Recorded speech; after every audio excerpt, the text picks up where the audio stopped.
Welcome back to another recording of the Elevate Media Podcast. Chris Anderson here, your host. Excited to dive into this episode where we're going to be talking about how you can shatter the barriers holding you back in your business. And so brought on an expert. He's also a keynote speaker. He's a coach. And he's also a private fund manager of $300 million REI. So super excited to have Jason Yarusi on the show. Jason, welcome to the Elevate Media Podcast, man. Yeah, Chris, great to be here. Excited to talk to you again. Yeah, absolutely. So, you've done quite a bit, been successful, $300 million portfolio right there that we mentioned. Not easy to get to, not easy to start a business, not easy to grow something like that, grow a speaking business where you're on stages.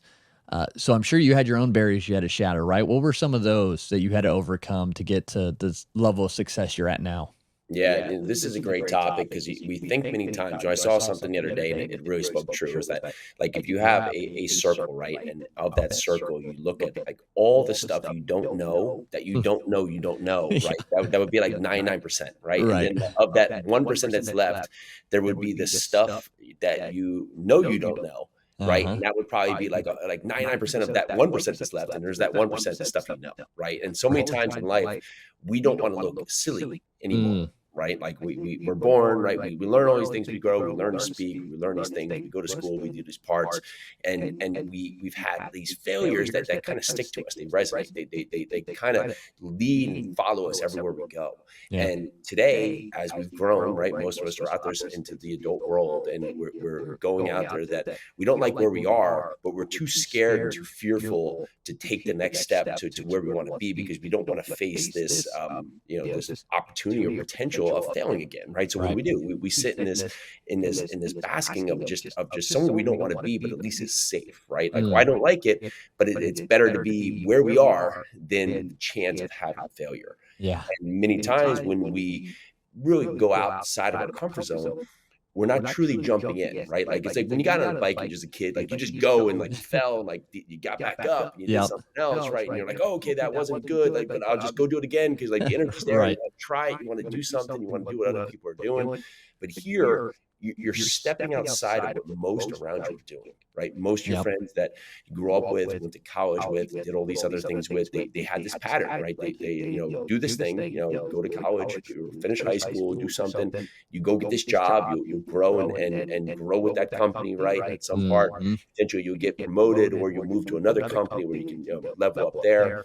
And that'll be it. You have consistency, 9 to 5, you'll go to work, weekends, you'll have your weekend, right? But here you are going to try something that no one else is doing, right? So it's fearful because you don't have the backdrop and support. That's why you come to this podcast, is because you get like-minded people that are talking about this, but you don't have that in your core element. So you may get feedback and advice that, honestly, it's from people that care. It's not that they're telling you because they don't care, but they're giving you feedback that in their mind makes sense, right? Like, well, don't go start that business. It's so risky, right? Where in fact they could be fired tomorrow and not see the evolution of how their world can change, right? But to them, you going to try something outside of it, right? They see the worst case scenario. And so our mind gets positioned that we start setting up our own roadblocks, right? We said, well, maybe I better not start that business because Johnny, who's worked at that company for 20 years, is trying to give me advice on starting a business. But it kind of makes sense in my safe mind where the fear of trying something outside of the box could be scary. Yeah.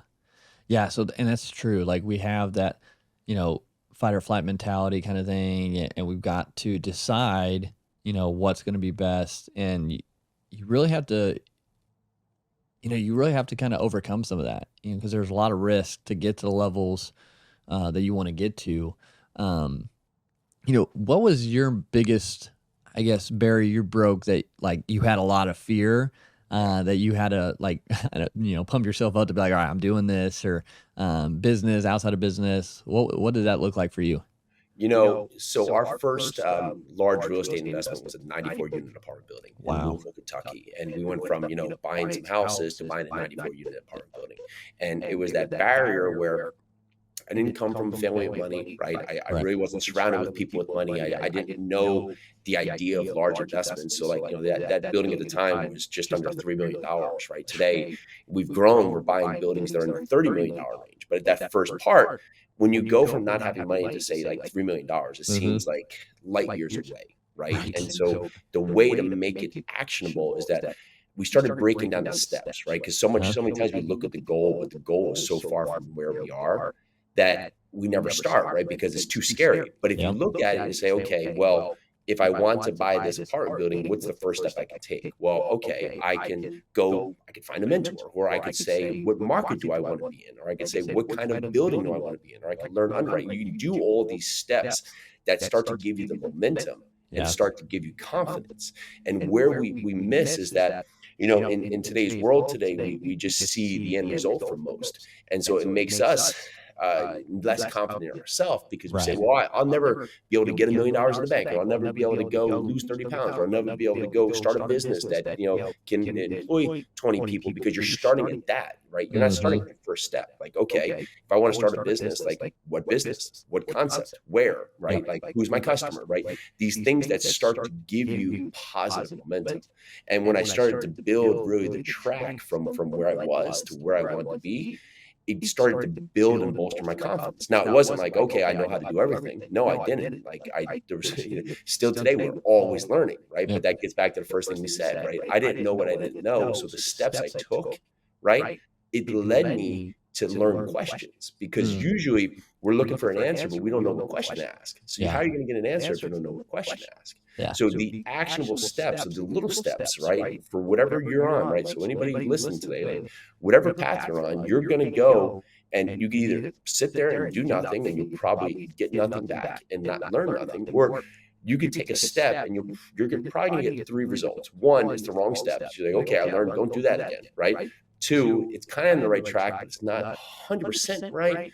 So what do I need to do to be right? Or three, Right. you're on the right track. So keep going, right? Go to the next Yep. step. Yeah. So if someone's in that position and they're trying to, hash that out, figuring all that out, and just kind of, they have they know which direction they need to take, let's say, but they have something holding them back in their mindset, those barriers. Is there something you lead people to, or you guide people to help them overcome those like strong fear barriers, to help them take, calculated risks? Write them down. That's the Yeah. first Okay. piece, is get them down on paper, right? The Because fears. many times, yeah, you write down your fears, or Okay. write down what you think is stopping you, because we have it all circulating in our mind. And when it Mm-hmm. does, it starts manifesting into all these bigger things, right? Sure. Like, oh, if I start this business, then, I'll hire people, and then all of a sudden, no one will come to buy stuff, and then I'll go bankrupt, and then all these people, they'll be homeless because that worked for me, and then now someone will come take my house, and now they're going to come, they're going to repo my dog, right? And you're like, how did we even get here, right? But Yeah. that's what your mind does, and you're Yep. just like, that was the craziest thing. Well, yes, because you let your mind run wild. But if you write down here, like, okay, starting a business, just really scared because what if no one buys it? Okay, so Yep. write down our product, right? Okay, why would someone buy my product? Well, here's the reason I'm excited about this, because it can solve all these problems, right? Now, Right. you can start being analytical with your approach to it, and that conquers fear, right? The fear Gotcha. really comes from the inability to manage our thoughts. It's that Yeah. simple, right? And so when you take your thoughts out of your head and put it down on paper, you can be rational with your decision making, where usually our thoughts are irrational. So that's your first step out of the gate right there, is put it down, and then be rational with your thought process to why you have the opportunity to do it. And then Gotcha. that will carry you forward. Yeah, and I like that, because you hear all the times like write down your goals, write down what you want to happen, but very few times we hear write down your fears, and then kind of counteract that by writing down the benefits of whatever you're trying to get to try to almost like chop those down and make them not seem as big of issues, or outweigh the fears with what could happen in the good, and I like that a lot.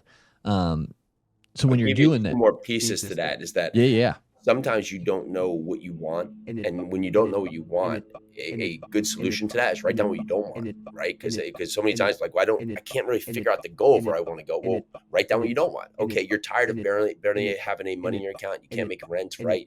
Or you're in a bad relationship, or the business you're doing, right, has these issues, right? Oh, good. Those are things you don't want. Write them down, right, right? And now it forces you to look proactively at honestly where you want to go.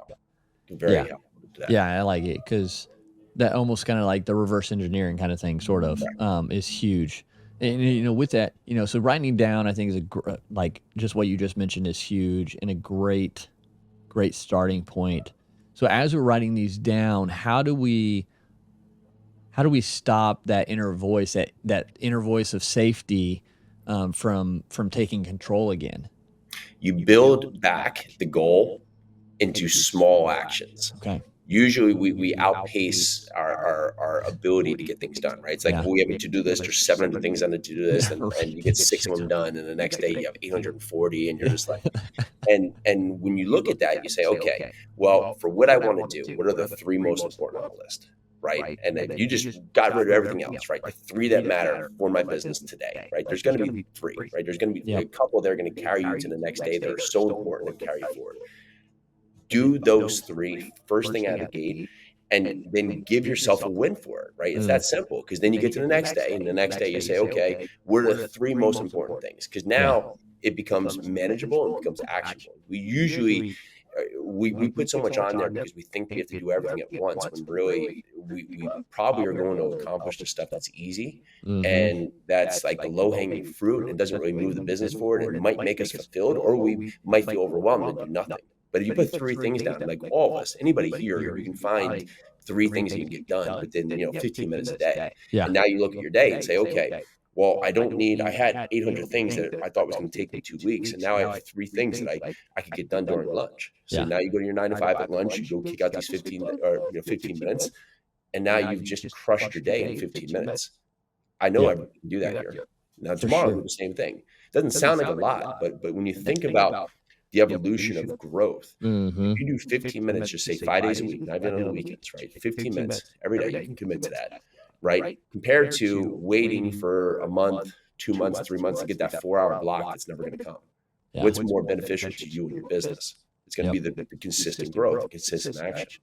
Yeah, and I find the things that we put off are usually the ones that are really going to move the business forward. So whatever that looks like for you, whether that be sending messages, cold calling, cold emails, having sales calls, whatever that looks like, that's just the majority of what we see a lot of times.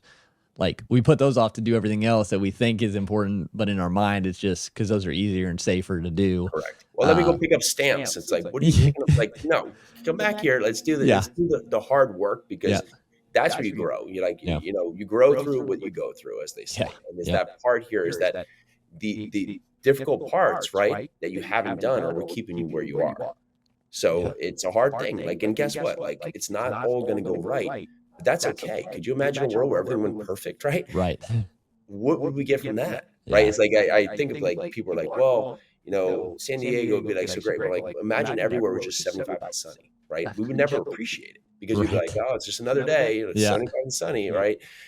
So we need these worlds of plus and minuses, light and dark, to show us, really the good, right? The happiness that comes from events, and just the negativity that comes from events, so we can learn from it, so we can build on it, right? Yeah. And then it pushes us forward to where we want to be. Yeah, it's like, here in Indiana, when you're in a, there's no light pollution around, and you look up in the sky, it's super dark. And it could be kind of scary if you're scared of the dark or you don't know where you're at or whatever, but you look up and you can see all the stars. But you can't see all the stars if you're not in complete darkness. And so it's like you have to be in those, like a lot of times, those hard moments, those growth moments, they suck or they're scary or they are uncomfortable, but those are the things that are going to really show, the true benefit that you have or the growth that you've had, or the good that can come from it. Yeah. There's another thing to do with like your fears or things that you think are going to be hard, is that I like to call it like a 5-year decision, right? Like, Okay. if I'm not going to remember this in 5 years, then just do it and get done, right? Yeah. Because most of the time, like, you probably can't remember something 5 years ago that was really stressing you out, because you've grown so much, right? That you're ready and you've persevered. You're now a disciple of new you, right? They don't remember it. So if you're doing something right now that you're not going to remember in 5 years, no matter how hard it is, just go get it done. Right? If it's something of a life-changing moment, okay, well, that's going to need thought. That's going to need you to put your full focus on it. But sometimes we give so much energy to these things that you're just never going to remember. So just get it done, move on to the next stage of your business. Yeah, because in the moment they seem like the biggest things and the most crucial things, and like you said, 5 years down the road, you probably won't even remember them or like have that much weight from them. showing. So there's always a higher mountain to get, right? That's why I love working with people, is because like we're up and the first thing we're tackling is Mount Everest. And we're like, okay, we're working through it, right? Months later, that's a speed bump. They don't remember it, right? But we're on to our new Mount Everest, right? But that's how the evolution of life is. It's just a higher Mount Everest. Right? Yeah, I heard it one time. New levels, new devils. Like you it. think the thing you're at right now is the hardest thing you're ever gonna have to deal with, and it sucks, and it's all this, and then you get a year down the road, and you have a new problem, and you're like, can I go back to the last problem? That was a lot easier than this one I'm at now. So, and I think with that too, like it helps you build that that tough skin, or that to kind of like whatever mindset, not really whatever, but like this too shall pass kind of thing. You've heard that saying. I call it figure it out mode. Right? You're just gonna figure it out, right? How are we gonna get through this? We're gonna figure it out, just like we did before. Yep, one step at a time, keep moving forward, kind of thing. And where do you see people go wrong the most with trying to break barriers? Are they doing something that's actually a detriment? It's literally lack of action. That's the hardest thing, is lack of action, because we can't focus on the goal. We can focus on the actions. I can't tell you when I'm going to get to the goal, but I can tell you if I did the action today. And so if you can write down actionable, bite-sized actions that you can do daily, the goal, we don't know when it's going to come, but it will be sooner. It will be sooner than later. We know that, right? But it's it's the waiting that doesn't help you. If you're like, there's 45 days left in the month, right? Or towards the end of the year. I mean, well, let me just wait for 2025. That's not going to benefit you at all. What's going to benefit you right now is that there's no reason to wait and then have to start cold at 2025. If you think about it, you just start right now. For a second, you're listening to this, start right now and do the next, 5 weeks going into the new year. Think about how much momentum you've built. So the waiting rarely adds value to what you're doing. Yeah. What about those people who are like, I'm not very risk tolerant. Like I can't deal with risks. Like, are they pretty much like, don't start a business like advice, or can they still kind of do this and overcome and succeed? That's a message you're telling yourself. Everybody's everybody's taking risk in every part of their life, right? From getting in the car, from like having kids, to like starting their first job. Like it depends on what you call a risk. Yeah, but you're surrounded by risk. Walking across the street, risk, right? Eating a new food at some random restaurant, that might be spicy, like risk, right? Like there's risk everywhere in this world. So you're telling yourself a story of you that's not necessarily true. But how do you de-risk, right? How you de-risk is you break it down into actionable things that can be controlled, right? Risky would be, you know what? I'm going to start an ice cream shop. You just go find the first store and you put a sign out front, and you have 2 things of ice cream inside, and you say, okay, I'm open for business, right? That might be risky to you, but if you did the work and you say, okay, let me look at the traffic patterns, let me break down where everybody's going, let me look at how many ice cream shops, there's no frozen yogurt shops in this town, let me look around, why? There was one out here, but the person retired, right? Okay, if you start to break it down to something that really can build the confidence within why this matters, it becomes a lot less risky. Because like risk is seen in many levels by people who just can't truly understand the concept, right? And that becomes risky. So like, what should you not do is something you don't understand, right? But if you can break it down to something you can learn and understand, then it becomes less risky. Yeah, I like that. And I like that it's how you see it, and you put in that title of risk adverse on yourself when, like you said, everything's a risk.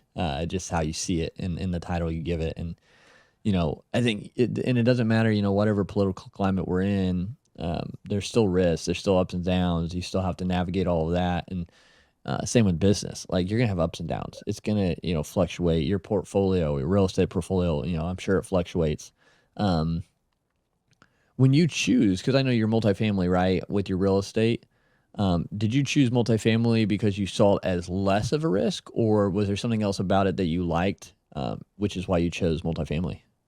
Well, I'll tell you something real quick as a side from, we went to get like Mexican food, like tacos the other night. It was like takeout, right? And I went up there and we told this girl the whole order. She went back there and just told everybody the whole order. I just said the whole thing, right? And then all of a sudden someone asked her for something, and like she forgot for a second, went back. She's like, I'm not good at remembering things, right? She had just remembered like 37 things in an order, but someone had asked for something and she got busy with something and it was like, oh, I'm not good with something. So her story was she's not good remembering stuff, Uh-huh. even though she just was able to remember 37 things in a row, right? And so it looks at like how you see yourself, right? Yeah. Is a story you're telling yourself that's not Yep. necessarily the truth beyond it, Yeah. right?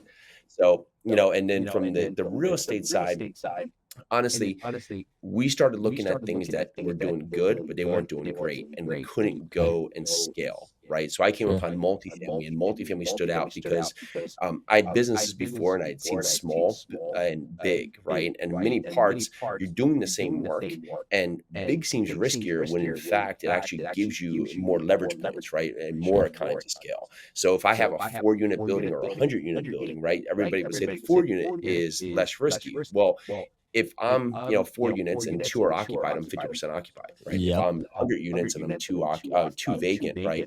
I'm 98% occupied. Right. The 4 units, I have to run the whole show. I can't go hire a full-time person to do anything because I can't afford it, right? The 100 Yep. unit full-time staff that's on site, right? So, full-time leasing person, full-time maintenance person. So they are there dedicated to property, right? So my costs come Mhm. down. When a bank sees it, the 4 unit is much more risky, right? So my loan term is going to Yep. be not as great. It's going to be much more aligned to me and my finances. Well, the 100 unit, I have 100 tenants, right? That potentially in that part, say the average market is 92% occupancy. That means on average, 92% of those units are going to be occupied, and Right. they're going to pay revenue. Once they pay down expenses, I'm going to have all that money that's going to help to pay the mortgage every month, right? So from a bank perspective, right, it looks safer. If Yeah. I have 4 units, I can only market to 4, right? 100, I have a much more wider marketing plan, so more money can go to marketing. So when you looked at that, we started looking at the way that 4 unit or smaller properties, we couldn't build a business out of it. Where Yeah. we could build a business out of buying apartment communities and then being the ones who are the general partners who put together the process, the program, and really the plan to make this a better property.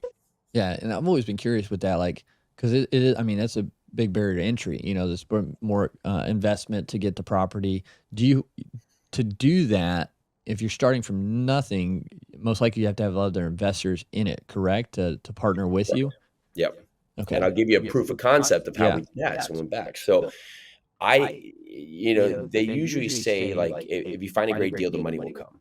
Well, that's true to an account Uh huh. because when you find a great deal and you need the money, you now need the money. So I need from you, right? And you never want to be in a position of need because it doesn't put either party in a good spot, Right. right? So what I did is I said, okay, what is my focus, right? What is my avatar property? So I was looking for a 75 to 125 unit building. Okay. We'll call it a B or C neighborhood, right? That was built between 1970 and 2000. That was going to be in the south side of Louisville. Okay. And the total price of it was going to be somewhere between 3 and 7 million. Yep. So now I knew what I was looking for, right? So now my reticular activator was working, right? I was able to Yeah. get all these other people aligned. But in that fact, I also then made a one-page document, right? So because right now, the documents that investors sign can be sometimes 150 pages, right? Sure. In totality. Yeah. So we made a one-page thing, the investment you're looking for. It was like you could have done, I think it could have been in crayon and probably would look better. Right. But what I did is I started to go to my friends, my family, and just started talking to them why I'm excited about multifamily real estate. Well, you have the ability to get cash flow as an investor, appreciation benefits, depreciation benefits. We're going to pay down the debt. So you also get that built in net worth increase in that property. And you also have, of course, the payoff at the end. I think tax advantages, right? All these Right. different reasons why. And then this is the type of property I'm going to look at and look for. And when I find it, these are the type of returns that we're going to focus on to get for investors. And that one page, we just went from investor to investor and just getting their interest level. And when they were interested, we say, well, would you think about investing 25,000, 50,000? And lo and behold, we had, say we had 30, 40 investor talks. We had on paper had commitments of about $1 million, not money we've Okay. taken in, Sure. but it was basically like commitments of people who would be interested in about $1 million of Yep. investing. So when we went and found the property we wanted, we had the confidence that we could already raise that money. So when we basically said, okay, here's our letter of intent. Now we're going to contract. Well, we went back to those investors and said, hey, the project that we were going to find, well, we found it. Here it is. And within the matter of a day, even though we spent weeks talking to investors, in a matter of a day, we actually had the commitment come into the bank of a Wow. million of, like 700 and $800,000. Sure. But that de-risked it for us too. Because you think about it, the opposite way is I find this great building, right? I get under contract, and now I have to go to all my friends and family. I say, okay, listen, like, here's this thing. I need you to decide today because I have to close by this date. So you're going to make the decision, go read these 150 pages, and then, Right. sign everything that you probably have no idea what you're signing, and then give me money, right? Right. That's a worse position for them because it doesn't give them the true time to understand the process or just understand how this can benefit them. Yeah. And it puts the pressure on me, which puts the pressure on them, right? And Yep. so there's never a good feeling. So we de-risked it by basically re-engineered the process of just saying, who's going to be interested? Okay, there is a market for this. Now we can go find one.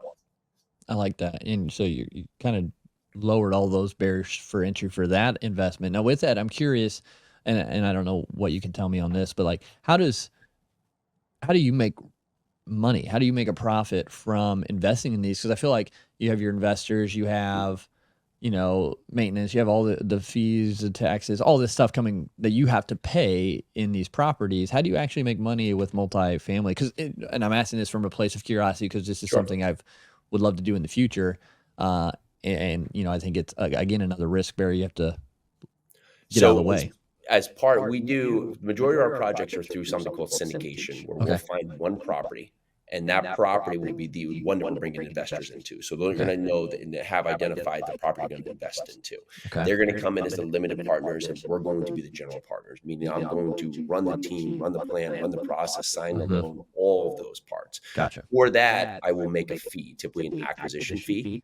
And then we'll get an asset management fee throughout. So the acquisition fee might be 2% of the purchase price.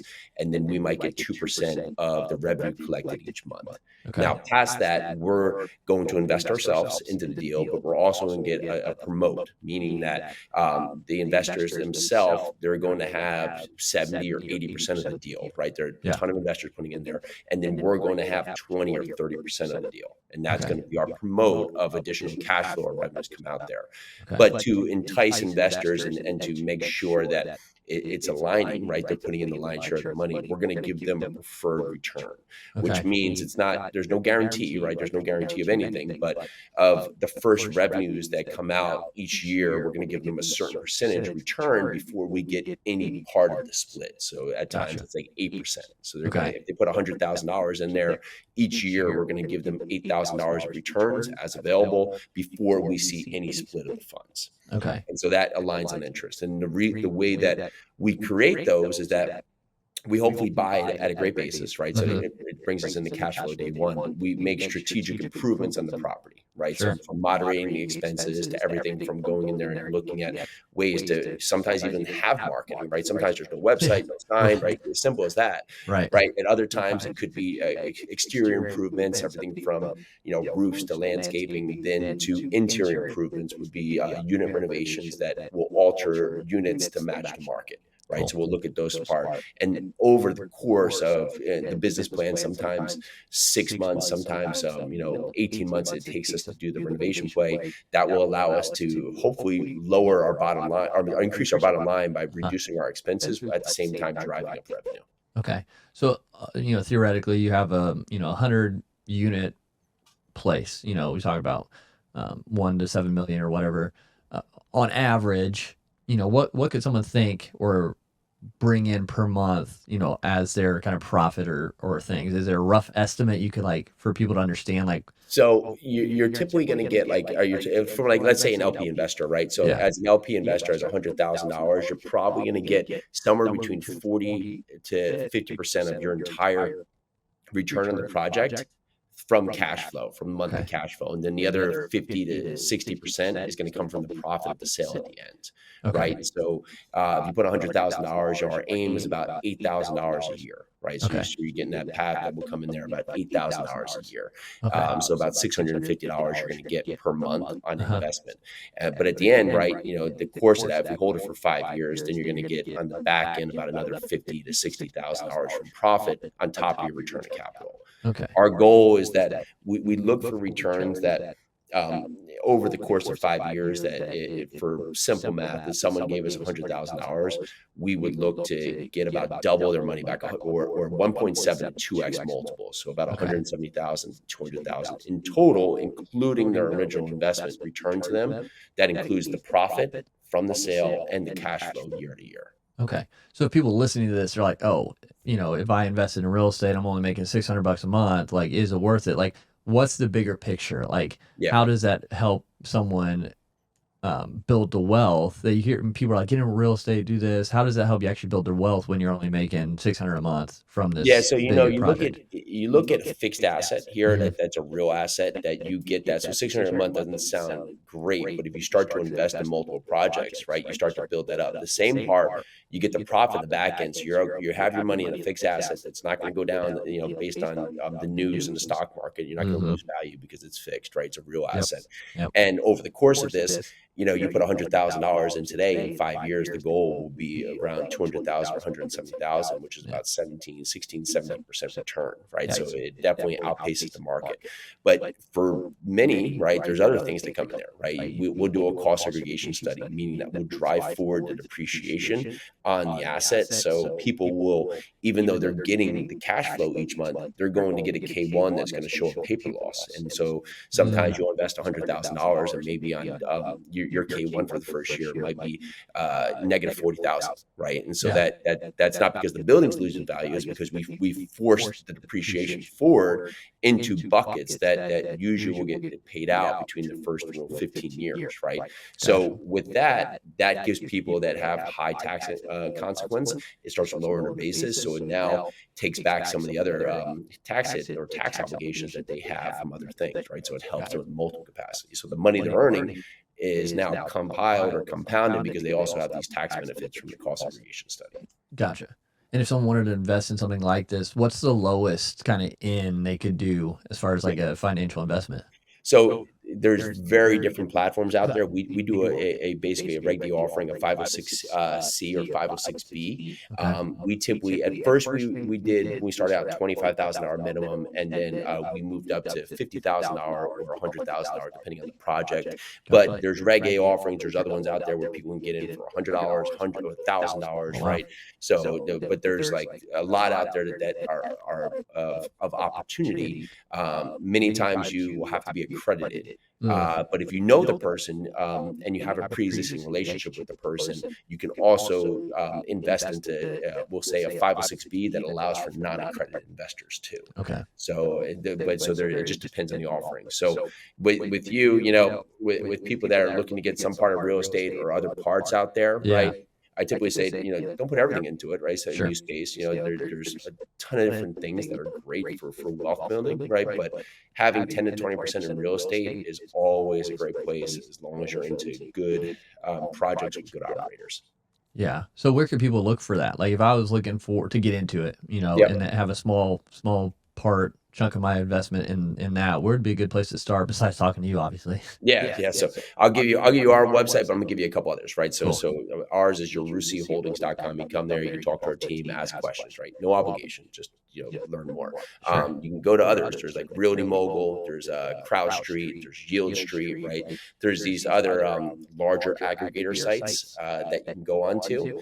That you can start to look at different offerings that they'll have there, right? And a lot of them deal in these larger offerings where they're bringing in a lot of the investors and then they're being one of the investors into the project, right? So you can look at that and that will give you a nice touch. And some of those, I've seen them as low as like $5,000 to $15,000 entry points on those Okay. sites, but they give you a good understanding of what should be presented. Because when you do, say you go to, invest with ours or someone like Kind to Me, you'll see the similar kind of documents, but you want to get ahead of it, just start learning some of the paperwork, the investment summaries, some of the financial documents potentially you're going to see.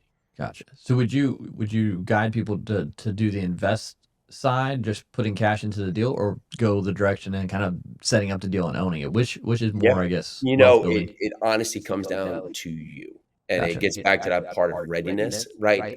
So when I grew up in New Jersey and lived in New York Okay. City for a while, I was back in New Jersey. I started a meetup, and when we left, we had like 3,000 members, right? And I would have people that would go out of the gate and just start, we were like, here's how you buy multifamily. We like go through the steps and just started doing it, right? And started doing their thing. Like, but then I had others that would come and invest with us. And when they invested with us, it like pull back the curtain for them in their mind just that much that they would come invest with us and do that. And then they would be ready to go. Right. Yeah. And it was just that confidence level. So it just simply starts with you and your mentality is that you can do all the steps. You don't need to go and invest with someone else. Right. It's like, you don't need to go swim to learn how to ride a bike. Right. It's the LP is an LP position. It's a limited partner, passive investor. You're not running the operations of that, but you can learn all the steps. And if it's confident and this is the path you want to do, you can definitely get out of the gate without being a passive investor. But sometimes you can just take that step because it starts to build confidence in you. And that's what I saw some do. Okay. Because in my thought, like if I was the one finding the deals and doing that, in my mind, I would have more of the profit from it than if I was just an LP. Yeah, it goes, you absolutely will, right? And it just goes making sure you have the team around you and the support system. Right. So you know how to really just capitalize on that project. Cool. This is interesting. Yeah, again, part of what I want to do in the future. But no, man, Nice. this Jason, has been a great conversation about breaking barriers, about the real estate kind of getting started in multifamily and things like that. So I appreciate you sharing everything you have.